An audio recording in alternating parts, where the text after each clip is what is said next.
I finished recording my Hassan Whiteside video you guys just got up, maybe around 13, maybe even 30 minutes ago. Chandler Parsons agreed to a 4-year, $94 million deal with the Memphis Grizzlies. Now, it came out that it's an actually $94.8 million deal, but let's get the tweet right now from first Adrian Wojnarowski, which is a free agent. Chandler Parsons is nearing agreement on a 4-year, $94 million max deal with the Memphis Grizzlies, league sources tell The Vertical.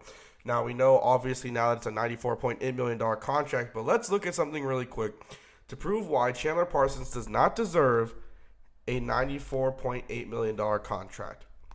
Chandler Parsons has been in the NBA for 5 seasons now. He played his first 3 seasons with Houston before moving on to the Dallas Mavericks the past 2 seasons. In his overall career, he's averaged 14.3 points per game.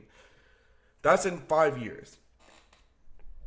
And he's going to get paid, I believe, $23.7 million a year now for 4 years. $23.7 million. Remember that number right there.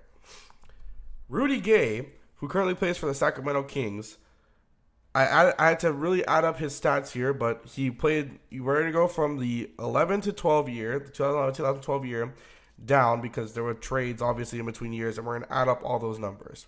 So right there for his career, it says he has 18.4. Quickly to go back to Chandler Parsons, you see he has 14.3 career points per game in his 5 years.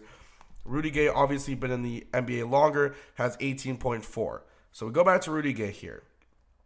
Rudy Gay, in the past 5 years, if you add up from the 2011-2012 year where he scored 19 points per game and go all the way down to the 15-16 year, you add all that up and divide it by 5, those 5 years, and Rudy Gay has averaged 26.7 points per game in those 5 years. Chandler Parsons, meanwhile, has averaged 14.3 points per game in those 5 seasons.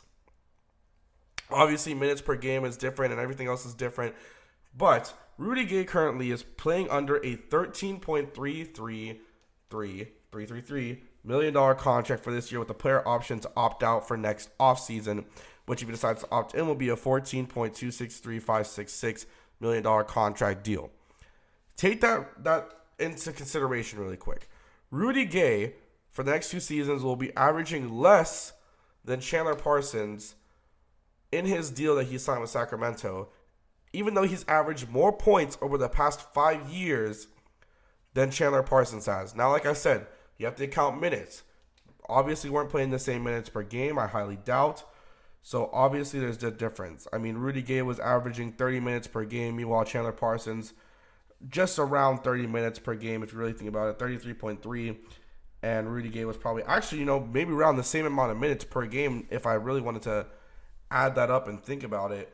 They probably averaged around the same amount, maybe 38 points per game, like 38.2 for Rudy Gay and 33.3 for Chandler Parsons. So just crazy to think about right there that he just got a max deal from the Memphis Grizzlies, and they still expect to sign Mike Conley, but if I was Mike Conley, I don't know why I would want this deal. It was reported that he was also pushing for Chandler Parsons to come to Memphis. I know there was a report that said that Chandler Parsons was going to come to the Heat. I am glad he did not. I do not want to pay Chandler Parsons that amount of money. Unless he has a breakout season in Memphis next year, I don't see what warrants that deal. Like I said, I'm going to keep you guys up to date with the NBA free agency stuff. I will see you guys next time. Peace.